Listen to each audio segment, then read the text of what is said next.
செலுத்துகிறோம். எங்கள் ஜெப வேளை நீர் ஆசீர்வதித்து கொடுத்தீர். அதற்காக நாங்கள் உமக்கு நன்றி செலுத்துகிறோம், துதிக்கிறோம். ஆண்டவரே, எல்லா காரியங்களிலும் உம்முடைய கிருபை பூரணமாய் விளங்கினபடியினால் உம்மை ஸ்தோத்தரிக்கிற கர்த்தாவே, இப்பொழுது கொடுக்கப்பட்ட காணிக்கைகள் அனைத்தையும் நீர் ஆசீர்வதித்து தாரும். ஆண்டவர் உதாரணமாய் உடைய பிள்ளைகள் கொடுத்திருக்கிறாங்க, பொருத்தனை காணிக்கைகளை செலுத்தியிருக்கிறாங்க. அவைகளை நீர் ஆசீர்வதித்து உம்முடைய நாம மகிமைக்காக நீர் பயன்படுத்த வேண்டும் என்று சொல்லி நாங்கள் ஜெபிக்கிறோம். கர்த்தா, கொடுத்த கரங்களை பலப்படுத்தும். 1000 மடங்காய் கோடி மடங்காய் உம்முடைய பிள்ளைகள் நிறைவடையும்படியாக ஆசீர்வதிக்கும்படியாக ஜெபிக்கிறோம். வார்த்தைகளுக்காக ஜெபம் பண்ணுவோம். ஆண்டவரே, துதிக்கிறோம் ஆண்டவரே. இந்த வேளையிலும் கூட கர்த்தாவே, உம்முடைய தெய்வீக வார்த்தைகள் வெளிப்பட வேண்டும் என்று சொல்லி நாங்கள் ஜெபிக்கிறோம். சுவாமி, தடைகள் எல்லாவற்றையும் இயேசுவின் நாமத்தினாலே நாங்கள் அப்புறப்படுத்துகிறோம். உம்முடைய நாமம் மாத்திரம் மகிமைப்படுவதாக. உம்முடைய மெல்லிய சத்தம் கேட்கட்டும் ஆண்டவரே. உம்முடைய வல்லமையுள்ள சத்தம் கேட்கட்டும் ஆண்டவரே. உம்முடைய இருதயங்கள் திறக்கப்படுவதாக. ஆமென் ஆண்டவர். உம்முடைய கிருபை சூழ்ந்து கொள்வதாக. எங்களுக்கு புரோஜனமாய் இந்த வேலை எங்களுக்கு ஆசீர்வதித்து தார். உம்முடைய நாமம் மாத்திரம் மகிமைப்படட்டும். இயேசு கிறிஸ்துவின் மூலம் ஜெபங்கள் நல்ல பிதாவே, ஆமென். உட்கார்வோம். இந்த அருமையான இந்த நேரத்தை தேவன் எனக்கு தந்திருக்கிறார். கர்த்தரை நான் ஸ்தோத்தரிக்கிறேன். 2-3 மாதங்களுக்கு முன்பதாக சுவிசேஷ ஜெப ஊழியர்களுடைய கூடுகைக்கு கன்னியாகுமரிக்கு சென்று இருக்கும் பொழுது உங்களுடைய சபை மெம்பர் அங்கே இருந்தாங்க, செல்வராஜ் அண்ணன். அவங்கள்ட்ட பேசிக்கொண்டு இருக்கும் பொழுது ஒரு நாள் வாருங்கள் என்று சொல்லி அழைப்பு கொடுத்தார்கள். கர்த்தர் இந்த நாளை தந்திருக்கிறார். இந்த நாளிலும் என்னை ஏற்றுக்கொண்டு உபசரித்த அனைவரையும், கமிட்டி அங்கத்தினர்கள், செக்ரட்டரி, ட்ரெஸரர், போதகர், ஐயா, உபதேசியார் அனைவருக்கும், சபை மக்கள் அனைவருக்கும் உங்களுடைய ஊழியத்தின் சார்பிலே நன்றியை நாள் வாழ்த்துதலையும் தெரிவித்துக் கொள்கிறேன். அல்லேலூயா. கர்த்தர் பெரிய காரியங்களை செய்வார். என்னுடைய ஊழியம் நான் 99வது வருஷம் நான் ஊழியத்தில் இணைந்தேன். அவன் மிஷினரி ஊழியத்தில் தான் நான் இணைந்தேன். 14 ஆண்டுகள் அதில் பணி செய்தேன். இப்பொழுது ஒரு 5 ஆண்டுகளாக இண்டிபெண்டனாக என்ன செய்கிறேன், சுவிசேஷ ஊழியங்களை நிறைவேற்றி கொண்டு இருக்கிறேன். மும்பை பகுதியில், வீரார் பகுதியில் ஒரு ஆதிவாசி மக்கள் மத்தியில் ஊழியங்கள் நடைபெற்று கொண்டு இருக்கிறது. அநேக இடங்களில் ஜெபக்குழுக்களை ஏற்படுத்தி வைத்திருக்கிறேன். சொல்லப்போனால் ஒரு 20-22 ஜெபக்குழுக்கள் என்ன செய்யும் இருக்கும். தினந்தோறும் எங்கேயாவது ஒரு ஜெபக்குழுவை நடத்தி தேசத்துக்காக ஜெபிக்கிற ஒரு பணியை எனக்கு ஆரம்பத்திலிருந்து என்ன செஞ்சிருக்கிறாரு, தந்திருக்கிறார். அல்லேலூயா. அதை நான் நிறைவேற்றி கொண்டிருக்கேன். அந்த பணிகளுக்காக என்ன செய்யுங்க, ஜெபம் பண்ணுங்க. கர்த்தர் இன்னும் அதிகமாய் பயன்படுத்தும்படியாக ஜெபம் பண்ணுங்க. வெளிப்படுத்தின விசேஷத்தில் 3ஆம் அதிகாரம் 8வது வசனத்தை ஒருத்தர் வாசிங்க. வெளிப்படுத்தின விசேஷம் 3ஆம் அதிகாரம் 8ஆம் வசனம்.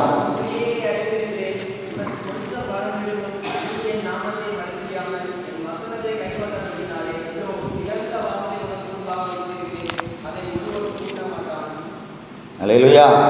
உன் கிரியைகளை அறிந்திருக்கிறேன். உனக்கு கொஞ்சம் பலன் இருந்தும் நீ என் நாமத்தை மறுதலியாமல் என் வசனத்தை கை கொண்டபடியினாலே இதோ ஒரு திறந்த வாசலை வைத்திருக்கிறேன், அதை ஒருவனும் பூட்ட மாட்டான் என்று சொல்லி தேவன் நமக்கு இந்த ஜூலை மாதத்தில் ஒரு வாக்குத்தத்தமான ஒரு வார்த்தைகளை என்ன செய்கிறார், தருகிறார். தேவன் ஒரு வாசலை திறந்தால் யாரும் அதை அடைக்கவே முடியாது. அப்படித்தானே? அவர் அடைச்சா யாரும் திறக்கவே முடியாது. அப்போ தேவனோடு கூட இணைந்து வாழும் பொழுது, தேவனோடு கூட சஞ்சரிக்கும் பொழுது, தேவனோடு கூட பேசும் பொழுது தேவனுடைய அந்த கிருபைகளை நம்ம பெற்றுக்கொள்ள முடிகிறது. அந்த பொக்கிஷங்களை எடுத்துக்கொள்ள முடிகிறது.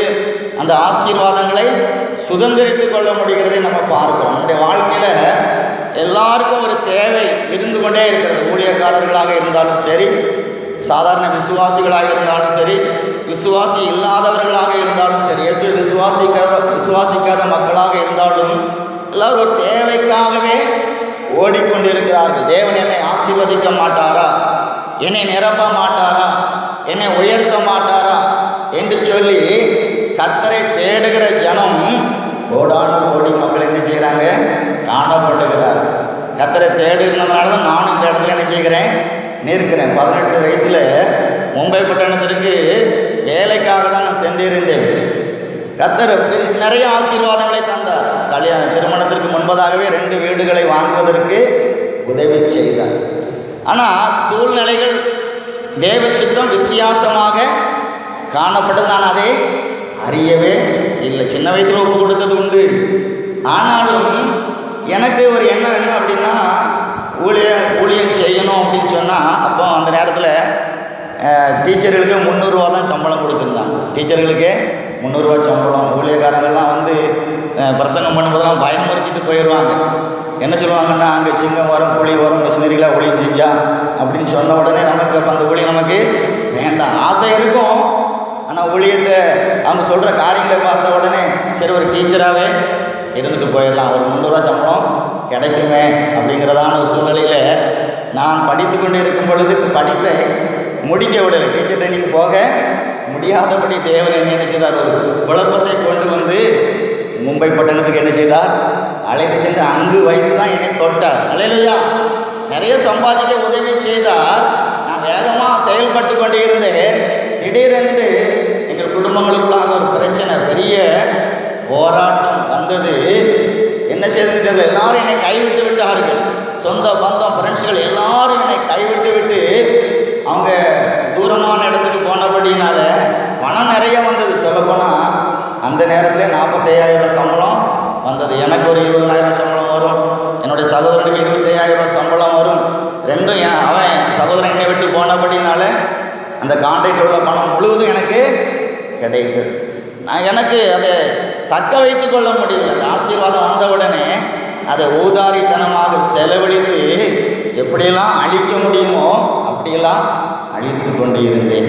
என் வீட்டில் பார்த்தீங்கன்னா எப்போ பார்த்தாலும் மராட்டி மக்கள், மராட்டி வாலிப பசங்க இருப்பாங்க, ஒரு 7-8 பேர் இருப்பாங்க. எப்போ பார்த்தாலும் நல்ல ரேடியோ போட்டுட்டு டான்ஸ் ஆட்டம் பாட்டமாக தான் என்ன செய்யும் இருக்கும்.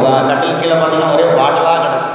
அப்படிப்பட்ட சூழ்நிலையில் தான் எனக்கு ஒரு பிரச்சனை வந்தது. முஸ்லீம்காரருக்கு இந்த பாபர் மஸ்ஜித் உடைக்கப்படும் பொழுது அந்த பிரச்சனை வந்தது. முஸ்லீம்காரங்களுக்கு எனக்கு ஒரு பிரச்சனை இல்லை.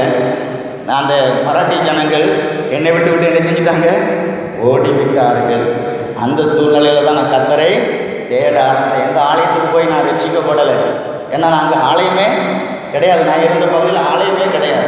போனால் ஒரு 5 கிலோமீட்டர் 6 கிலோமீட்டர் பஸ்ஸில் போகணும், எனக்கே தெரியாது. அதனால் நியூ இயர், கிறிஸ்மஸ் இந்த மாதிரி நாட்களுக்கு தான் ஆலயத்துக்கு என்ன செய்வேன், போகிறது பழக்கம் உண்டு. ஆனால் அவர்கள் என்னை கைவிட்டபடியினால நமக்கு ஒரு பாதுகாப்பு வேணுமே அப்படின்னு சொல்லி தான் முதல்ல முழங்கால் போட ஆரம்பித்தேன். அல்லேலூயா. முழங்கால் போட்டு கர்த்தரை தேட தேட தேட தேட அவர் என்னை அப்படியாக இன்னும் அதிகமாக ஜெபம் பண்ண வைத்தார். சொல்லப்போனால் ஆரம்ப நாட்களில் தினந்தோறும் 6 மணி நேரம் 7 மணி நேரம் ஜெபம் பண்ண வழக்கம் உண்டு. அல்லேலூயா. நிறைய சாபங்களை என்னுடைய வாழ்க்கையிலிருந்து மாற்றி இருக்கிறார். கலாத்தியர் 3ஆம் அதிகாரம் 13ஆம் வசனத்தில் சொல்லப்பட்டது போல, மரத்திலே தூக்கப்பட்ட எவனும் சபிக்கப்பட்டவன் என்று எழுதியிருக்கிறபடி கிறிஸ்து நமக்காக சாபமாகி நியாயப்பிரமாணத்தின் சாபத்திற்கு நம்மை நீங்களாக்கி மீட்டு கொண்டார் என்று சொல்லி, குடும்பத்தில் நிறைய சாபங்கள். என்னோட சகோதரன் சொல்லுவாங்க, நம்ம எவ்வளவோ முயற்சி பண்ணுகிறோம், 12 மணி நேரம் வேலை செய்கிறோம், சம்பாதிக்கிறோம், பணம் வருகிறது, எங்கே தான் போகிட்டே தெரியல. நமக்கு நம்ம குடும்பத்துக்கு மட்டும் ஏன் இந்த சாபம், நமக்கு மட்டும்தான் இந்த ஏன் வேதனை அப்படின்னு சொல்லும் பொழுது எனக்குள்ளாக ஒரு முள்ளு மாதிரி குத்திச்சு. நம்ம சம்பாதிச்சு என்னத்தை சாதிச்சிட்டோம், நம்முடைய சம்பாத்தியத்தை காப்பாற்ற முடியலையே அப்படின்ட்டு நான் யோசனை பண்ணும் பொழுது எனக்குள்ளாக ஒரு எண்ணம் வந்துச்சு, இன்னும் ஒன்றுமே வேண்டாம், கடவுளுக்காக வேண்டிய நெஞ்சிருவோம், போயிடும், நம்ம இவ்வளோ உழைச்சி ஒரு யோஜனை இல்லையே அப்படின்னு சொல்லி மனசுக்குள்ள ஒரு எண்ணம் வந்தது. ஆனாலும் போகிறதுக்கு மனசு வரலை. ஆலயத்துக்கு போனால் தானே அதை பற்றி தெரியும். மனசு இருக்குது, போக வாய்ப்புகள் இல்லை. ஆனால் தேவன் எல்லா கதவுகளையும் அடைக்கும் பொழுது தான் நான் கண்ணீர் வடித்து ஜெபம் பண்ணும் பொழுது, சொல்லப்போனால் அன்றைக்கி சுகமளிக்கும் ஆராதனை. அதனால் என்னுடைய வீட்டில் நடந்த சாட்சிகளை உங்களுக்கு சொல்லுவேன் என்று சொன்னால் உங்களுக்கு பிரயோஜனமாக இருக்கும். நான் சும்மா ஒன்றும் ஒழியத்துக்கு என்ன செய்யலை, வரல, ஆசைப்பட்டு வரலை. அவர் விடாப்படியாக என்னை பிடித்து கொண்டபடினால்தான் ஒழியத்துக்கு என்ன செய்தேன், வந்தேன்.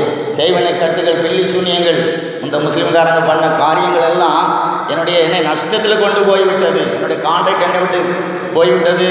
சம்பளத்துக்கு கடைசியில் வேலை செய்ய ஆரம்பித்தேன். ஆட்டோ எடுத்து ஓட்ட ஆரம்பித்தேன். எங்கே போனாலும் முன்னேறவே முடியல. ஆட்டோவில் ஓட்டினா மும்பை பக்கத்தில் ஆட்டோ 1 வருஷம் ஓட்டியிருக்கிறேன். ஒருத்தரும் என் ஆட்டோவில் ஏறவே மாட்டாங்க. எனக்கு ரொம்ப மனசு வேதனையாக இருக்கும். முன்னால் உள்ள ஆட்டோவில் ஏறுவாங்க, பின்னால் உள்ள ஆட்டோவில் ஏறுவாங்க. என் ஆட்டோவில் யாருமே ஏற மாட்டாங்க. மனசு கஷ்டப்பட்டு உடனே நேராக கடற்கரைக்கு கொண்டு போய் பார்க்கிங் பண்ணிவிட்டு உள்ளே உட்காந்துக்கிட்டே ஜோம் பண்ணுவேன். எங்கே மரம் பார்க்கணும், மரத்துக்கு அடியில் வண்டியை கொண்டு விட்டுட்டு என்ன செய்வேன், ஜோம் பண்ணுவேன். ஒரு ஆண்டு ஜோம். ஆண்டவரே, ஏன் என்னை மட்டும் வேதனைப்படுத்துகிறேன்? எனக்கு மட்டும் ஏன் இந்த துன்பம்?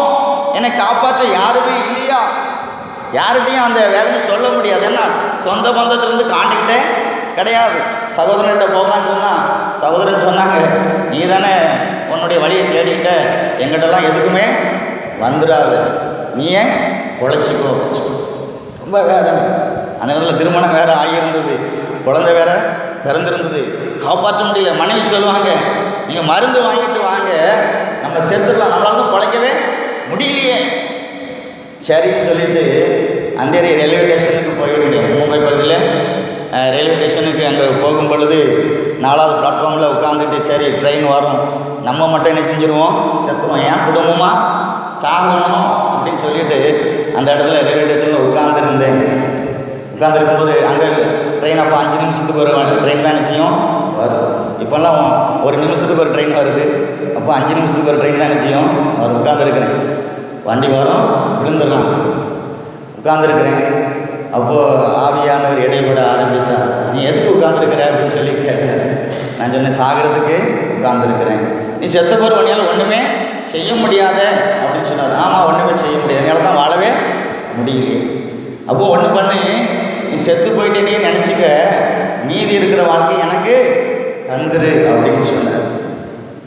அப்படியும் அவர் சொன்னது எனக்கு பிரயோஜனமாக இருந்த மாதிரி இருந்துச்சு. கரெக்டு தானே? மீதி இருக்கிற வாழ்க்கையை அவருக்கே கொடுத்துரும். உடனே வைராக்கியமாக எழும்புன்னு வீட்டுக்கு வந்தேன். மனைவி கேட்டாங்க, என்ன மருந்து வாங்கிட்டு வரலையா? இல்லை, அதை பற்றி ஒன்றுமே சொல்லலை. கர்த்தர் பேசுனதை பற்றி ஒன்றுமே சொல்லலை. திரும்ப திரும்ப பிரச்சனைகள் இருக்கும் பொழுது ஒரு நாள் கண்ணீரோடு கூட ஜெபம் பண்ணேன். ஏன்னா எல்லா நகையும் போய்விட்டது. 2 வீட்டில் ஒரு வீடை விற்கும்படி சூழ்நிலை ஆகிவிட்டது. இருக்கிற வீடும் விற்க வேண்டிய சூழ்நிலை வருமோ அப்படிங்கிறதான ஒரு சூழ்நிலையில் தேவ சமூகத்தில் காத்திருந்து ஜெபம் பண்ணேன். என்ன, மோகன் ஸ்ரீ லாசஸ் அன்னைகிட்ட மட்டும்தான் கர்த்தர் பேசுவாரா, எங்கிட்ட பேச மாட்டாரா அப்படின்னு சொல்லிட்டு என்னுடைய மனைவியை நான் ராத்திரி முழுக்க நம்ம ஜெபம் பண்ணுவோம். கர்த்தர் பேசினா தான் ஆலயத்துக்கு என்ன செய்யணும், போகணும். இல்லைன்னா நம்ம ஊருக்கு போக வேண்டாம், எங்கேயும் போக வேண்டாம். அந்த மராட்டிக்காரங்களை மாதிரி பிடிச்சி கொண்டு இந்த மைதானத்தில் என்ன செய்வோம், கிடப்போம். நம்ம வாழ்ந்தது போதும், மறந்துடும் எல்லாத்தையும் அப்படின்னு சொல்லிட்டு மனைவி நானும் தீர்மானம் பண்ணி கொண்டு ராத்திரி முழுக்க என்ன செய்தோம், ஜெபம் பண்ணி கொண்டே இருந்தோம். 3 மணி ஆயிடுச்சு. ஏன்னா அப்போல்லாம் அபிஷேகம் பேரில் ரட்சிப்பின் அனுபவம் தான். கொஞ்சம் இயேசுவை பற்றி என்ன செய்யும் தெரியும். ஜெபம் பண்ணுறோம். 3 மணி ஆனோடனே அதுக்கு மேலே ஜெபம் பண்ணவே முடியல. சோர்ந்து போயிட்டு, உடம்பெல்லாம் சோர்வு. ஏன்னா அந்த மனுஷன் செய்வனை பண்ணவன் என் வைத்தியம் சேர்த்து என்ன செஞ்சுட்டான், கட்டுப்பிட்டான். எனக்கு சாப்பிடவே 6 மாதம் சாப்பிடவே முடியல. வெறும் டீ ஆகாரம், பால், இப்படி திரவ ஆகாரம் தான் சாப்பிடுவேன். லீன் ஆகி டிபி பிடிச்சவன் மாதிரி இருந்ததுனால எனக்கு சாப்பிடுங்கிற எண்ணமும் கிடையாதுனால டீ மனம் போல் குடிப்பேன். பாருங்கள், அந்த சூழ்நிலையில் 3 மணிக்கு என் மனைவிட சொல்கிறேன், பார்த்தியா கர்த்தர் இல்லை இருந்தால் தான் நம்மகிட்ட பேசியிருப்பார். அதெல்லாம் அவங்க சும்மா சும்மா ஃப்ராட் பண்ணிகிட்டு இருக்கிறாங்க.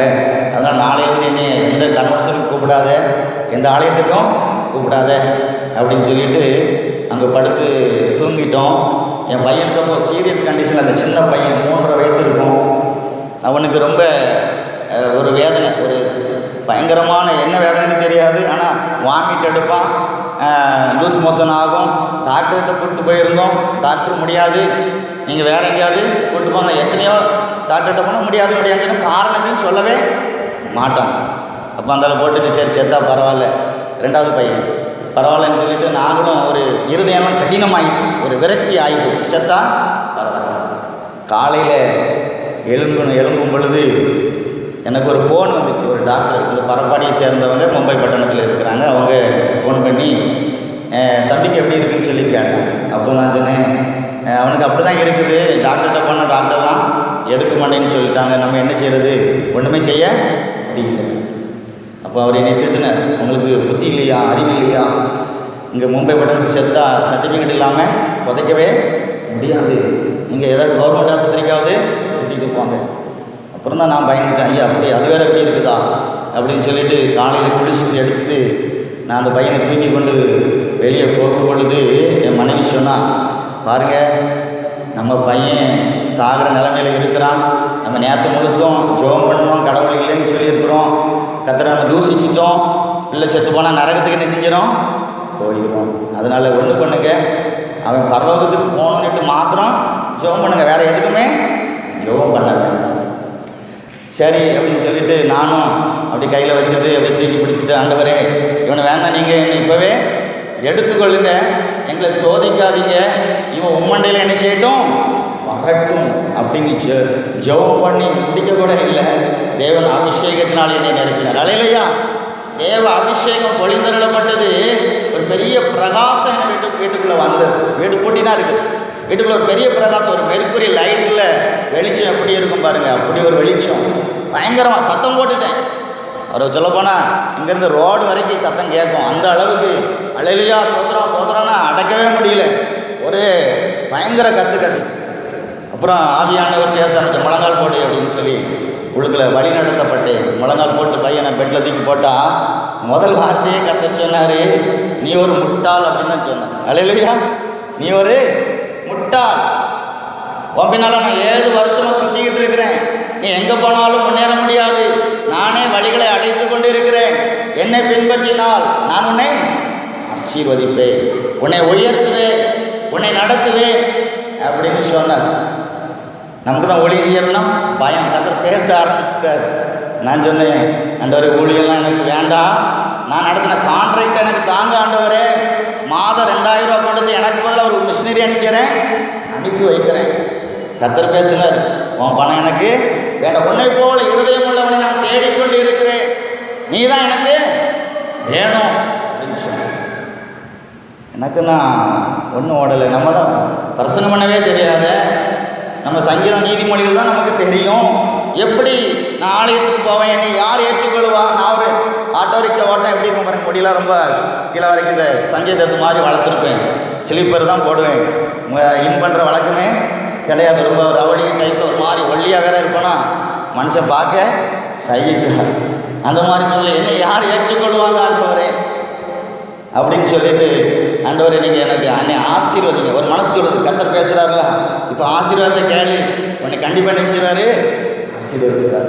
என்னை ஆசீர்வதிங்க ஆசீர்வதிங்க ஆசீர்வதின்னு கேட்கும்போது கர்த்தர் ஒரே ஒரு வார்த்தை தான் சொன்னார், உன்னை மட்டும் ஆசீர்வதிச்சா போதுமா? எத்தனை மக்கள் ஆசீர்வாதம் இல்லாமல் இருந்து கொண்டு இருக்கிறாங்க, எத்தனை மக்கள் கண்ணீரோடு இருந்து கொண்டு இருக்கிறாங்க, நான் அவர்களை ஆசீர்வதிப்பதற்கு உன்னை நான் தெரிந்து கொண்டேன் அப்படின்னு சொன்னேன். ஆண்டவர் எனக்கு ஒன்றுமே தெரியாதுன்னு சொல்லும் பொழுது தான் தேவன் வேதம் வச்சிருக்கிறியான்னு கேட்குறாரு. வேதத்தை புரட்டுன்னா சும்மா ஒரு பழைய பைபிள் இருந்துச்சு, இப்படி திறந்தா எரேமியா 1ஆம் அதிகாரம் 6ஆம் வசனம் மேலே இருந்துச்சு பாருங்க. நீ சிறுபிள்ளை என்று சொல்லாதே, நீ போகும் இடமெல்லாம் உன்னோடு கூட இருப்பேன், கட்டவும் அழிக்கவும் நாட்டவனுக்கு அதிகாரம் கொடுக்குறேங்கிற வார்த்தை சம்பட்டில் அடித்த மாதிரி வந்துச்சு பாருங்க. எனக்குள்ள அப்போ கர்த்தர் பயன்படுத்த போகிறாங்க, கொஞ்சம் அசைவு கொடுத்தேன், கர்த்தர் நினைச்சுவார், யூஸ் பண்ணுவார். ஒரு மனசுக்குள்ளே கொஞ்சம் பாதி வந்துச்சு. ஆனாலும் இன்னொரு பாதி சொல்லுது, நீ ஆசீர்வாதத்தை கேளு, நீ ஆசீர்வாதத்தை கேளு. திரும்ப திரும்ப நான் ஆசீர்வாதத்தை கேட்கும் பொழுதுலாம் கர்த்தர் சொல்லுவார், ஒன்று நீ என்ன வச்சிருக்கிற, சம்பாதிச்சு வச்சிருக்கிற கேட்டார். ஆண்டவர் எல்லாம் இழந்து போயிட்டேன், பெரியதுக்கு திரும்ப அதையே கேட்டுக்கொண்டு இருக்கிறேன், என்னை பின்பற்றி வா, உனக்கு முதல் வருஷத்தில் உனக்கு 7 ட்ரெஸ் தருவேன் அப்படின்றாங்க. நிறைய காரணம் இதெல்லாம் இப்படிலாம் பேசுவாரா, நம்ம அனுபவம் பட்டவங்களுக்கு அது என்ன செய்யும் தெரியும், தந்திருக்கிறார். அதனால தான் இந்த இடத்துல என்ன செய்கிறேன், நின்று கொண்டு இருக்கிறேன். எத்தனை ட்ரெஸ் வச்சுருக்கிறேன்னு கேட்டார். ஆண்டவரே என்கிட்ட ஒன்று தான் இருக்குப்பா, என்கிட்ட பணம் வருது, ஆனாலும் எனக்கு குடும்பத்தை காப்பாற்ற பலன் இல்லை, பணம் எங்கே போகுது எனக்கு தெரியல. அப்போ அவர் சொன்னதுதான், என்னை பின்பற்றி வா, உனக்கு முதல் வருஷமே 7 ட்ரெஸ் தருவேன் அப்படின்னா நடத்தினார் பாருங்க. ஊழியத்துக்கு முதல்ல மிஷினரி ஊழியத்துக்கு தான் நான் போயிருந்தேன். முதல்ல ஒரு வீட்டை சந்திக்க போகும் பொழுது ஒரு டீச்சர் ஒரு ட்ரெஸ்ஸை எடுத்து கொடுத்தான். அப்போது அங்கே என் கூட 2 பேர் இருக்கிறாங்க, கமிட்டி மெம்பர்ஸ் இருக்கிறாங்க. அவங்க சொன்னாங்க, தம்பி இன்னைக்கு தர்றது பூரா உனக்கு, நாளையிலேருந்து தர்றது பூரா மிஷினரிகளுக்கு அப்படின்னு சொன்னாங்க. டிசம்பர் மாதம் சரி நானும் கத்திரிக்கிட்ட பேசுகிறாருப்பா அப்படின்னு சொல்லிட்டு இந்த இளையாம்பத்தூரை சேர்ந்த ஒரு சகோதரர் சொன்னான். சரின்னு சொல்லிட்டு போனால் நீங்கள் என்ன நினச்சாலும் சரிதான், 6 ட்ரெஸ்ஸு அந்த நாளையில் என்ன செய்தது கிடைத்தது. அப்போ அயர்வாலை மீட் பண்ண போயிருந்தேன். அவரும் ஒரு ட்ரெஸ் என்ன செய்தார் தந்தார். 7 ட்ரெஸ். அந்த கண்ணில் கண்ணீரே வந்து விட்டது. கர்த்தர் எவ்வளவு உண்மை உள்ளவராக இருக்கிறார். அல்லேலூயா. இன்றைக்கி 19 ஆண்டுகள் நான் ஊழியத்தில் இருக்கிறேன். நான் பணம் கொடுத்து ட்ரெஸ் வாங்கினதே கிடையாது. இன்றைக்கும் எங்கள் வீட்டில் தைக்காமல் 3 ஜோடி ட்ரெஸ் இருக்குது, 4 ஜோடி இருக்குது. அல்லேலூயா. அவர் சொல்லியிருக்கிறார், நான் உன்னை ஆசீர்வதிப்பேன். கர்த்தர் நடத்துகிற தெய்வம். ஏன்னா அவர் நமக்காக சாபமாயிருக்கிறார். நம்ம வேதனைகளை அவர் என்ன செஞ்சிருக்கிறார், சுமந்திருக்கிறார். ஏசாயா தீர்க்கதரிசி புஸ்தகத்தில் 61ஆம் அதிகாரம் 3ஆம் வசனத்தில் வாசிக்கும் பொழுது, சீயோனிலே துயரப்பட்டவர்களை சீர்படுத்தவும் சாம்பலுக்கு பதிலாக சிங்காரத்தையும், என்ன சொல்லியிருக்கிறது, துயரத்துக்கு பதிலாக ஆனந்த தைலத்தையும், ஒடுங்கின ஆவிக்கு பதிலாக துதியின் உடையை கொடுக்கும்படிக்கு அவர் என்னை அனுப்பினார். அவர்கள் கர்த்தர் தம்முடைய மகிமை கண்டு நாட்டின நீதியின் விருட்சங்கள் என்னப்படும். இயேசு கிறிஸ்து வந்த நோக்கம் என்ன அப்படின்னா, நம்முடைய வாழ்க்கைக்கு துயரங்களை மாற்றுவது தான் அவருடைய நோக்கம். அழுதுட்டு இருக்கிறியா, இனிமே நீ அழ முடியாது. ஏன்னா இயேசு வாழ்க்கையில் என்ன செய்கிறார், பிரவேசிக்கிறார். சாபத்தோடு இருக்கிற குடும்பங்கள் சாபங்களை என்ன செய்கிறார், அவர் சுமந்து கொண்டு நீ நல்லா இருக்கணும். சாம்பல்ல இருக்கிற சிங்காரத்துக்கு வரணும். ராஜாக்களாக பிரபுக்களாக தேவன் நம்ம என்ன செஞ்சிருக்கிறார், நியமித்திருக்கிறார், ஆசீர்வதித்திருக்கிறார். இன்னைக்கு அது தெரியாம கர்த்தருடைய வழியெல்லாம் இடுக்கமான வாசல் சொல்லி போதிச்சு நிறைய பேர் அப்படியே ஏற்றுக்கிட்டாங்க. அப்படியே நோக்கத்தடி மேலே போட்டுட்டு கடைசி வரைக்கும் நினைக்கிறாங்க இடுக்கும்னு சொல்லியே நினைத்து கொண்டு இருக்கிறார். தெரியுமா, நல்ல வேதத்தை நன்றாக வாசித்தவர்களுக்கு தெரியும், அபிஷேகம் பெற வரைக்கும் தான் உங்களுக்கு இடுக்கமான வாசல். அபிஷேகம் பெற்ற பின்பு, அபிஷேகத்தை தேவன் எதற்காக கொடுக்கிறார், எல்லா காரியமும் ஜெயம் எடுப்பதற்காக கொடுக்கிறார். அல்லேலூயா. அபிஷேகம் பெற்ற பின்பும் நான் குழம்பிகிட்டே இருந்தேன் அப்படின்னு சொன்னால் நம்மகிட்ட ஏதோ ஒரு குறைபாடு இருக்குது, நமக்கு போதிக்கப்பட்ட விதங்கள் சரியில்லைன்னு சொல்லி தான் நான் நினைக்கிறேன். ஏன்னா எனக்கு கர்த்தர் அப்படி தான் போதிச்சு தந்திருக்கிறார். எந்த பிரச்சனைகள் வரும், கடைசி வரைக்கும் அலைகள் இருக்கிற மாதிரி பிரச்சனைகள் என்ன செய்யும், வரும். தேவன் அபிஷேகத்தை பெற்ற பிள்ளைகள் போராடினால் அன்றைக்கே விடுதலை கிடைக்குமா கிடைக்காதா, விசுவாசிக்கிறீங்களா?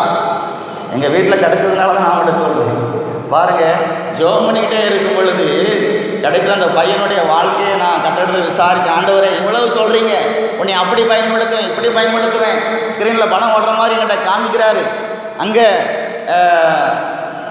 இந்த ஏழை மக்களை காண்பிக்கிறாரு, நல்ல மக்களையும் காண்பிக்கிறாரு, இவங்க மத்தியிலலாம் நீ நினச்சிவேன், நீ பிரசங்கம் பண்ணுவேன் அப்படின்னு சொல்கிறாரு.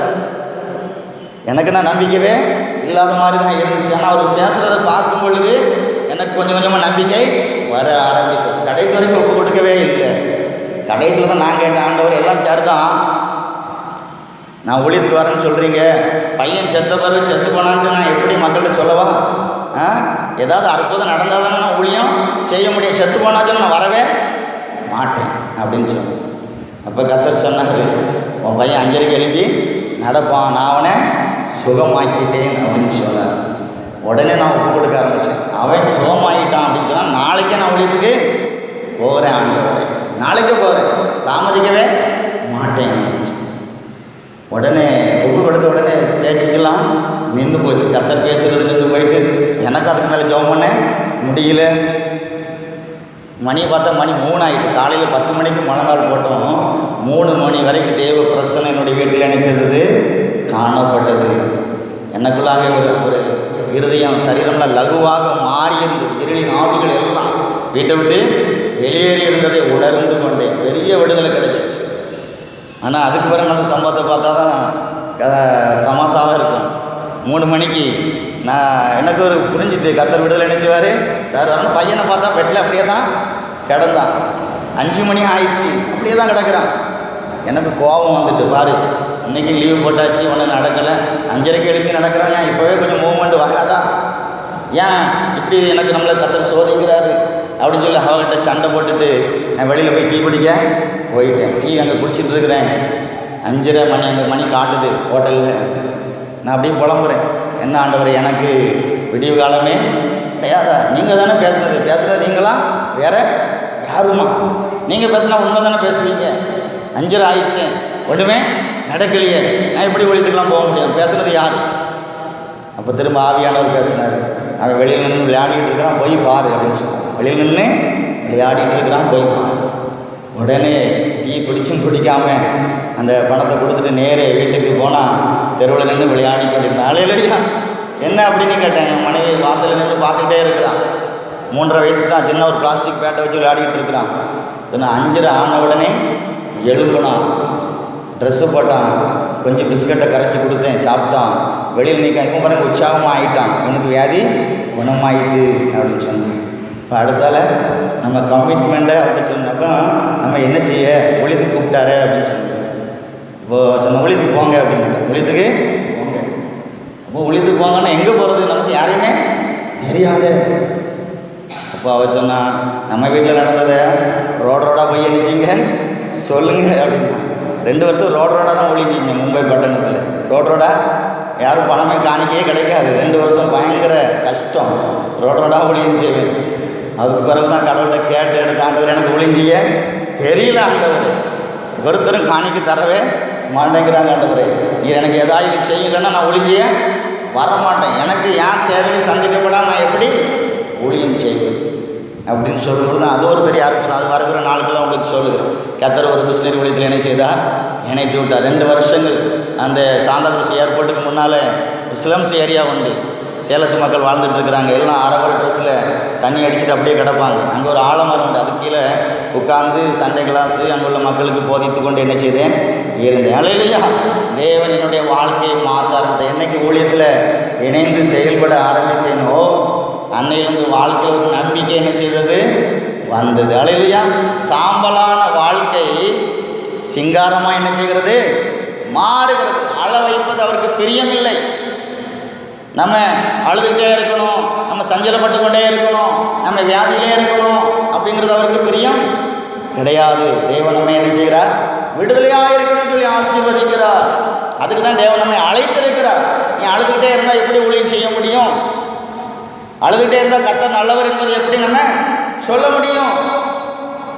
நம்ம ஆசீர்வாதங்களை பெற்றுக்கொள்ளணும் என்பதற்காகவே தேவன் அவ்வளவு சவதரித்து வைத்திருக்கிற ஐஸ்வர்யங்கள் சவதரித்து வைத்திருக்கிறான். என் பிள்ளை எப்போ கேட்கும் நான் அதை கொடுக்கணும். 8 மொழி பகுதியில் பிரசங்கம் பண்ணிட்டு இருக்கும் பொழுது இதை தான் கர்த்தர் என்கிட்ட சொன்னார். பாரு, ஆலயத்துக்கு வராங்க, ஜெபம் பண்ணுறாங்க, ஆனாலும் தரித்திரத்தில் மக்கள் என்ன செய்கிறாங்க இருக்கிறாங்க. ஏன்னு கேட்டால் வசனத்தின்படி அவங்களுக்கு ஜெபம் பண்ண தெரியல. மத்தேயு 7:7 வாசிக்கிற, கேளுங்கள் கொடுக்கப்படும், தட்டுகிறவனுக்கு திறக்கப்படும், தேடுகிறவர்கள் கண்டடைவார்கள். கேட்டா நான் கொடுக்க மாட்டேனா? கர்த்தர் விசுவாசத்தோடு கூட பேசுகிறார். நீ சொல்லுப்பா, நீ கேட்க சொல்லு, நான் கொடுக்க ஆயத்தமாயிருக்கிறேன். இன்னைக்கு நம்முடைய மனநிலைமையை மாற்றுங்க.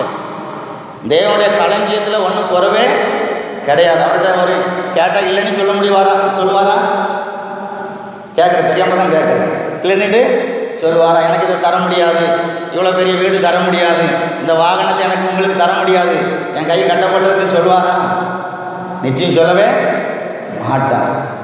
கேட்டால் அதை அப்படியே தருகிற தேவனுடைய களஞ்சியங்கள் நிரம்பியது. என் பிள்ளைகள் எப்பொழுது கேட்கும் நான் கொடுக்கணும் என்பதை ஆவலோடு இருக்கிறார். அவங்க கேட்டால் தான் தருவாரா? நம்ம முழங்கால் படியிட்டு கேட்கும் பொழுது தேவன் அள்ளி தருகிறவராக இருக்கிறார். நம்முடைய சுயமாக நம்மளே நம்முடைய எண்ணங்களை குறுக்கிட்டு நம்ம எப்படி இந்த கஷ்டத்தில் தான் இருக்கணும் அப்படின்னா அப்படி தான் என்ன செய்வோம் இருக்கும். ஒரு பழைய வண்டி தான் வேணாண்டவர் அப்படின்னா பழசுலாம் உங்களுக்கு என்ன செய்வார், நீங்கள் என்ன கேட்குறீங்களோ அதை தான் என்ன செய்வார் தருவார். ஆனால் அது உங்களுடைய திறமையினால் உங்களுடைய எண்ணத்தினால் அது கிடைக்கிறது. ஆனால் தேவன் தருகிறதெல்லாம் புதிதாக இருக்கிறது, பெஸ்ட்டாக என்ன செய்யும் இருக்கும். அலையிலையா புதிய உங்களுக்கு பலவீனமாக இருந்தீங்கன்னு சொன்னால் உங்களுடைய உறுப்புகளை புதிய உறுப்புகளாக என்ன செய்வார் மாற்றுவார். இன்றைக்கி அந்த பையன் இன்றைக்கி படித்து முடித்து சிவில் இன்ஜினியரிங் முடித்து வேலைக்காக வேண்டி காத்து கொண்டு இருக்கிறான். அலையிலையா கர்த்தர் ஆசீர்வதிச்சிருக்கிறார். நான் அவனுக்கு வேண்டி சாட்சி சொல்லும் பொழுது அவனுக்கு சொல்லிட்டு தான் வருவேன். பாரு, உன்னை பற்றி சொல்ல போகிறேன், வீட்டில் என்ன செய்ய ஜெபம் பண்ண அப்படின்னு சொல்லி. மூத்த பையன் எம்எஸ்சி முடித்து கொண்டு எஃப்எம்பி ஊழியத்தில் மிஷினரியாக என்ன செஞ்சுருக்கிறான், ட்ரைனிங்காண்டி இப்போ ஜான்சிங்கிற இடத்துல என்ன செய்கிறான், போய் இருக்கிறான். இப்போ தேவன் ஆசீர்வதிக்கிற தேவன். அல்லேலூயா. லூக்கா 8ஆம் அதிகாரத்தில் நம்ம வாசிக்கிறோம், 43 48 வரைக்கும் நம்ம வாசித்த வேதாகம பகுதிகளை நம்ம பார்க்கும் பொழுது அங்கே ஒரு பெரும்பாடுள்ள ஸ்திரீயை குறித்து அங்கே போதிக்கப்பட்டிருக்கிறது. பெரும்பாடுள்ள ஸ்திரீ, அவள் 12 வருஷமாக எல்லாம் வயிற்றுக்கிட்ட போய் எல்லாவற்றையும் விட்டு செலவழித்து என்ன செய்தா, ஆஸ்திகளை பூரா நாசமாக்கி இருந்தாள். ஆனாலும் அவருடைய சரீரத்தில் ஒரு விடுதலை என்ன செய்யலை, கிடைக்கவே இல்லை. சரீரத்தில் ஒரு விடுதலை கிடைக்கல. அப்பொழுது அவள் கேள்விப்படுகிறாள், இயேசு நன்மை செய்கிறவர், அவர் நன்மை செய்கிறவராக சுற்றி தெரிந்து கொண்டு இருக்கிறார், நிறைய பேர் விடுதலை பெற்றிருக்கிறாங்க என்பதை கேள்விப்பட்டு, ஆனாலும் வெட்கப்பட்டு தெரியாமல் போய் வஸ்திரத்தை என்ன செஞ்சிடலாம், தொட்டுட்டா விடுதலை என்ன செஞ்சிடும், கிடைக்கும். அப்படி அவருடைய பெரும்பாடு காரியத்தினால யாரும் என்ன செய்ய முடியாது, தொடவே முடியாது. தொட்ட தீட்டு. அதனால் தெரிஞ்சு ஒரு ஆண்களையே யாரையும் என்ன செய்ய முடியாது, தொட முடியாது. அது ஒரு மோசை சொல்லப்பட்டபடி அது ஒரு தீட்டான காரியம் தான், விலகி தான் இருக்கணும். ஆனால் அவள் அதை பொருட்படுத்தாமல் எனக்கு விடுதலை வேணும், அந்த வைராக்கியம் நமக்குள்ளே வேணும், எனக்கு விடுதலை வேணும், ரட்சிப்பு வேணும், சந்தோஷம் வேணும். அழுகிற பிள்ளை தான் பால் குடிக்கும், அப்படி தானே. ஒரு நாள் இப்போ நம்ம ஒரு உங்கள் பிள்ளைகளுக்கே ஒரு பொருள் பிள்ளை கேட்குது, ஒரு மொபைல் தான் கேட்குதுன்னு வச்சுடுங்களேன், நீங்கள் முதல்ல தரமாட்டோம் அப்படின்னு தான் நம்ம என்ன செய்வோம், சொல்லுவோம். பிறகு அந்த பிள்ளை கொஞ்சம் மூஞ்சியை திருப்பி வச்சுக்கிட்டே என்ன செய்யும் இருக்கும். பிறகு சொல்லுவோம், சாப்பாடு கொடுக்கும்போது சாப்பாடு வேண்டாம் அப்படின்னு சொல்லுவோம். நம்மளும் என்ன செய்ய மாட்டோம், அதை கண்டுக்கவே மாட்டோம். ஆனால் 2 தடவை 3 தடவை சாப்பிடணும்னா நமக்கு உடனே மனசு உடனே மாறுது, அப்படி தானே, நமக்கு மனசு மாறுது. ஏன் பிள்ளை சாப்பிடலையே, எதுக்கு இவ்வளோக்குள்ள அவளுக்குள்ள இந்த வைராக்கியம் இருக்கிறது. அப்போ அவளை சாப்பிட வைப்பதற்காகவே என்ன சொல்லுவாங்க, மொபைல் என்ன செய்கிறேன், வாங்கி தர்றேன் அப்படின்னு சொல்லுவோம். பிரியமானவர்களே, இப்படி தான் நம்ம உபவாசம் இருந்து நம்ம ஜெபம் பண்ணுனா தேவன் நம்மளை சாப்பிட வைப்பதற்காகவே நீ கேட்டதை என்ன செய்வேன், தருவேன் அப்படின்னு சொல்லுவார். ஏன்னா நம்ம நன்றாக சந்தோஷமாக இருக்கணும் என்பது அவருடைய எண்ணம்.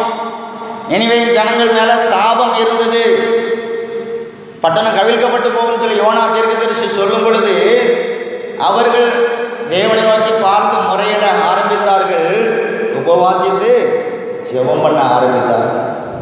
ஒருவேளை அவர் மனம் திரும்புவார், மனம் திரும்பினா அவரை அழிக்கவே மாட்டார். எதுக்கு அழிக்கணும், நல்லா இருக்கிறவங்கள அவர் அழிக்கவே மாட்டார். கர்த்தர் அழிப்பது அவருக்கு சித்தமா. ஒரு சுவிசேஷ ஊழியத்துக்கு போகும்போது கூட ஒரு பட்டணத்தார் இயேசுவை ஏற்றுக்கொள்ளவில்லை. உடனே அவங்களுக்கு யோவானுக்கு கோபம் வருது. ஆண்டவரே சொல்லும், எலியா சொன்னது போல அக்கினி இறங்கி இந்த மக்களை என்ன செஞ்சிட்டோம், பச்சித்து போடட்டும், சொல்லுங்க, நான் இப்போ யோவான் சத்தம் போடுறேன், நான் இன்னும் ஆவி உடையவர்கள் என்பதே நீ அறியவில்லையா? மனுஷகுமார் ரட்சிப்பதற்கு தான் செஞ்சிருக்கிறாரு, வந்திருக்கிறார், அழிப்பதற்கு என்ன செய்யலை வரல. அப்போ வியாதி எப்படி வந்துச்சு? அப்போ நீங்கள் நல்லா இருப்பது சத்துருவுக்கு என்ன செய்யலை, பிடிக்கவில்லை. நீங்கள் சந்தோஷமாக இருக்குது சத்துருவுக்கு பிடிக்கவில்லை. அதனால் இயேசுவை நீங்கள் ஏற்றுக்கொள்ளுங்க, உங்களுடைய வாழ்க்கையில் பெரிய மாற்றம் உருவாகிறதை நீங்கள் பார்க்க முடியும். வஸ்திரத்தின் ஓரத்தை தான் தொட்டால் கர்த்தரிடத்தில் பர்மிஷன் கூட வாங்கலை, அது அவளை என்ன செய்தால் எடுத்துக்கொண்டால் வல்லமை பெறப்படுகிறது. கர்த்தர் கேட்குறார், என்னை தொட்டது யார்? இப்போ எல்லாரும் சொல்கிறாங்க, எல்லாரும் தான் நெருக்கிட்டு இருக்காங்களே, எல்லாரும் தான் மட்டத்தில் வந்திருக்கிறாங்களே, நீங்கள் இப்படி கேட்கலாமா? இல்லை, ஒருத்தர் என்னை தொட்டது உண்டு. இன்னைக்கு யார் கர்த்தரை தொட போறீங்களோ தெரியல, நிறைய பேர் வந்திருக்கிறோம், அப்படிதானே. இந்த விசுவாசத்தோடு தொடுகிறவர்களுக்கு அற்புதம் அவரை அறியாமலே பாய்ந்து செல்லுகிறது. அவர் அனுமதி கொடுக்காமலே அதை அவளை எடுத்துக்கொள்கிற அளவுக்கு, ஏன்னா அவர்கிட்ட எப்பவுமே இந்த வல்லமை பொங்கி வந்துக்கிட்டே இருக்கிறது, அப்படிதானே. பொங்கி வருகிற ஒரு அனுபவம் தேவனிடத்தில் காணப்படுது. அவரை தொட்டுட்டாலே போதும், ரிசீவ் பண்ணிட்டான், எடுத்துக்கொண்டான். இன்னைக்கு உங்களுக்கு அந்த அனுபவத்தை கர்த்தர் தர விரும்புகிறார். அவரிடத்துல வர்றவங்கள ஒரு நாள் வெறுமையாக தள்ளவே மாட்டேன். உங்களுடைய எண்ணங்களை மாற்றி வைத்துக் கொள்ளுங்க. அவர் இருக்கிற இடத்துல சந்தோஷம், சமாதானம் இருக்கும், மகிழ்ச்சி இருக்கும். அவர் அவரை சுற்றிலும் எப்பவும் ஒரு கூட்டம் சந்தோஷமாக மகிழ்ச்சியாக கூடி சந்தோஷமாக ஆர்ப்பரித்து போயிட்டே இருக்கிறாங்க. என்ன நம்பிக்கை இருக்கிறது? நம்ம வாழ போகிறோம், நம்ம ஜெயிக்க போகிறோம் என்கிற நம்பிக்கையோடு கூட போய்கொண்டு இருக்கிறாங்க. எதிர்த்தால ஒரு கூட்டம் வருகிறது. நாயினூர் விதவினுடைய மகன் இறந்து போய் பாடையில் கொண்டு வந்து இருக்கிறாங்க. அங்கே என்ன இருந்திருக்கும்? அங்கே அழுக, கண்ணீர், புலம்பல், அப்படிதானே? அவிசுவாசமான பேச்சுகள். இவன் நல்ல மனுஷி தானே, புருஷனும் செத்து போயிட்டான், மகனும் செத்து போயிட்டான், தெய்வம் இருக்காரா இல்லையா தெரியல. அவிசுவாசமான வார்த்தைகள் பேசிக்கொண்டு ஒரு கூட்டம் என்ன செய்யும்? வந்து கொண்டு இருக்கிறது. 2 பேரும் சந்திக்கிறார்கள். 2 பேரும் சந்திக்கிறாங்க. என்ன நடக்குது? சந்திக்கும் போது என்ன நடக்குது? இங்கே உள்ள சந்தோஷம் அந்த பக்கம் என்ன செய்யுது? போகிறது. நம்ம பார்க்கிறோம். இங்கே உள்ள வல்லமை அந்த பக்கம் போகிறது. எலும்புன்னு சொல்லி கத்தரவனை தூக்கி விடும் பொழுது இங்கே என்ன சந்தோஷம் இருந்ததோ அதே மகிழ்ச்சி அந்த கூட்டத்துக்குள்ள என்ன செய்கிறது? செல்லுகிறதை பார்க்கிறோம். இவங்க விசுவாசம் அவங்களுக்குள்ள பாய்ந்து செல்லுகிறது. இவங்களோட அவங்க தான் துள்ளி குதிச்சிருப்பாங்க. அப்படித்தானே? விடுதலையானவங்க துள்ளி குதிப்பாங்களா, குதிக்க மாட்டாங்களா? இவங்களுக்கு தெரியும் கத்தர் நம்மோட இருக்கிறார். ஆனால் நாங்கள் விடுதலை ஆனாத பார்த்த உடனே அவங்களால சொல்லவே முடியாது. துள்ளி குதிச்சு ஆடி பாடி இருப்பான். இன்னைக்கு கத்தர் அதை தான் விரும்புகிறார். தேவனுடைய அந்த அபிஷேகம், தேவனுடைய வல்லமை உங்களுக்குள்ள பாய்ந்து வரும் பொழுது அந்த மன மகிழ்ச்சியை கத்தர் தருகிறார். துயரத்துக்கு பதிலாக ஆனந்த தைரியத்தை உங்களுக்கு தருகிறார். ஒடுங்கின ஆவிக்கு பதிலாக துதியின் உடையை உங்களுக்கு தருகிறார். நீங்கள் அவருடைய மகிமைக்கென்று நாட்டப்பட்ட நீதியின் விருட்சங்களாயிருப்பீர்கள். அல்லேலூயா. நீதியின் விருட்சம். சந்தோஷமாக அவங்கள பார்த்த உடனே என் பிள்ளை அப்படின்னு சொல்லுவாரு. ஏன்னா அப்படிப்பட்ட ஒரு மகிழ்ச்சியான ஒரு காரியத்தை தேவன் உங்களிடத்தில் என்ன செய்கிறார்? எதிர்பார்க்க. சாதாரணமான ஜாதி அல்ல, ஜெயம் பெறுவதற்காக அழைக்கப்பட்டவர்கள். அதனால் வியாதிலாம் பெருசு கிடையாது. நீங்கள் தேவன்கிட்ட ஏதோ ஒன்று எதிர்பார்க்கிறார், ஏதோ ஒரு அர்ப்பணிப்பை எதிர்பார்க்கிறார். வியாதி எந்த விதத்துலையும் வரலாம். தானே? சத்துருவும் வியாதி கொண்டு வருவான். இயற்கையாகவும் வியாதிகள் என்ன செய்யும்? வரும். கர்த்தரும் சில காரியங்களை என்ன செய்கிறார்? அனுமதிக்கிறார். எதுவாக இருந்தாலும் தேவ சமூகத்தில் வந்தால் 3க்கும் விடுதலை உண்டு. அல்லேலூயா. அவன் அதை நீங்கள் நல்லா கவனிச்சுக்கிடணும். எல்லா வியாதிகளும் ஊழியர்கள் ஜெபம் பண்ணால் என்ன செய்யாது?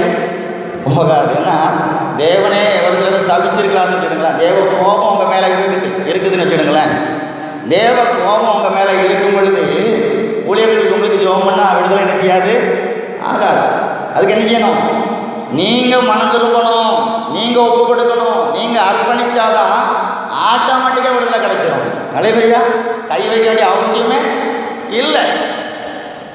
சத்துரு கொண்டு வந்தால் சத்துரு ஊழியக்காரங்க ஜெபம் பண்ணி என்ன செஞ்சிருவாங்க? விரட்டிடுவாங்க. இயற்கையாக வந்த நோய்களாக இருந்தாலும் ஊழியக்காரங்க நினைச்சிருவாங்க. ஜெபம் பண்ணும் பொழுது அற்புதம் என்ன செஞ்சிடும்? நடந்துடும். ஆனால் தேவ கோபம் சில குடும்பங்களில் வந்திருக்கிறது. அந்த கோபத்தை ஊழியக்காரங்க மாற்ற முடியுமா? அது தேவன் தான் நினைக்க முடியும், மாற்ற முடியும். என்கிட்ட அதுதான் ஒளிபரப்பு திரும்ப கற்றுக் கொடுத்தது தான். சும்மா போய் எல்லாத்தையுமே ஆசீர்வதிச்சு என்ன செய்யாத? ஜெபம் பண்ணாது. அவங்கள பாரு. அவங்க வீட்டில் தேவ கோபம் இருக்குதா? சத்துருவின் கிரியை இருக்குதா? சத்துருவின் கிரியை இருந்தால் அதை துரத்தி ஜெபம் பண்ணு. அதன் பின்பாக நீ ஆசீர்வாதத்தை என்ன செய்யணும்? கூற வேண்டும். சும்மா போய் நம்ம ஆசீர்வதிச்சு என்ன செய்ய முடியாது? ஜெபிக்க. பாத்திரம் சரியாக இருக்குதா? நம்ம போய் ஒரு பால் வாங்குகிறோம், பாத்திரத்தில் அந்தால போய் ஊற்ற மாட்டோம். அப்படி தானே? பாத்திரம் சுத்திகரிக்கப்பட்டு இருக்கிறதா? சுத்திகரிக்கப்படாத பாத்திரத்தில் ஊற்றுனா பால் ஒரு இதுக்கும் யூஸே ஆகாது. அதனால தான் இன்றைக்கி நிறைய பேர் அந்நிய பாஷை பேசுகிறாங்க, அபிஷேகம் பெற்றிருக்கிறாங்க, கிரியைகள் இல்லை. அப்படி தானே? நிறைய நம்ம பார்க்குறோம். எவ்வளோதான் நம்ம அபிஷேகம் பெற்றிருந்தாலும் நம்ம இருதயத்தில் அந்த சுத்திகரிப்பு இல்லாத பட்சத்தில் தேவன் அவங்களை பயன்படுத்தவே முடியாது. அதனால் இன்றைக்கி அந்த சுத்திகரிப்பை நீங்கள் பெற்றுக்கொள்ளுங்க. நான் ஒரு திருப்பத்தூர் உபாசக்கூடத்துக்கு போயிருக்கும் பொழுது ஒரு சகோதரனை ஜெபம் பண்ணுவதற்கு இன்னொரு ஊழியக்காரர் என்ன செய்தார்? அந்த முன்பகுதியில் இருக்கிறது கூப்பிட்டு வந்திருந்தார். அப்போ அவர் ஜெபம் பண்ணிட்டு பிறகு நீங்கள் ஜெபம் பண்ணுங்க அப்படின்னு சொல்லி எங்கிட்ட கூப்பிட்டு வந்திருந்தாங்க. அந்த பையன் திருவண்ணாமலையில் ஒரு இடத்துல இருக்கிறான். அப்போ நான் அவன்கிட்ட என்னதுக்கு தம்பி ஜெபம் பண்ணணும் அப்படின்னு சொல்லும்போது அவன் சொன்னால், அண்ணே நான் ஒரு 10 சென்ட் இடம் எடுத்து போட்டிருக்கிறேன், அதில் ஒரு ஜெப கூடாரம் என்ன செய்யணும் கட்டணும், நான் ஊழியம் செய்ய ஆசைப்படுறேன் அப்படின்னு சொல்லி பரவாயில்ல சந்தோஷம்னு சொல்லிவிட்டு அவனை கையை பிடிச்சி என்ன செய்தேன் ஜோம்னு ஆரம்பித்தா கர்த்தர் காமிச்சார். பெரிய இருளும் முள்ளுகளும் உள்ள இடத்துல சிக்கிட்டு இருக்கிற மாதிரி கர்த்தர் என்ன செய்தார் காண்பித்தார். அப்போ நான் வந்து ஜோம் சொன்னேன், தம்பி நீ இன்னும் முழுமையாக ரட்சிக்கப்படவே இல்லையா, அதுக்குள்ளே நீ ஊழியம் செய்யணுன்ட்டு ஆசைப்படுறிய, நீ முதல்ல நீ உன்னை சுத்திகரித்துக்கொள், உன்னை பரிசுத்தப்படுத்திக்கொள், அதன் பின்பாக நீ என்ன செய்யலாம் ஊழியம் செய்யலாம். உங்கள்கிட்ட இருக்கிற குறைவுகளை ஜனத்துக்கு சொல்லும்போது தான் சொல்கிறான், ஆமாம் பிரதர் நான் ஒரு சகோதரியை லவ் பண்ணிவிட்டு கல்யாணம் பண்ணலான்னு சொல்லி நினச்சிட்டு இருந்தேன். அவளுக்கு வேலை கிடச்சி சென்னைக்கு நர்ஸ் வேலை கிடைக்கிட்டா போயிட்டா. நான் அப்புறம் எனக்கு டீச்சர் வேலை கிடச்சிது, நான் ஒரு வாத்தியாராக இருக்கிறேன்.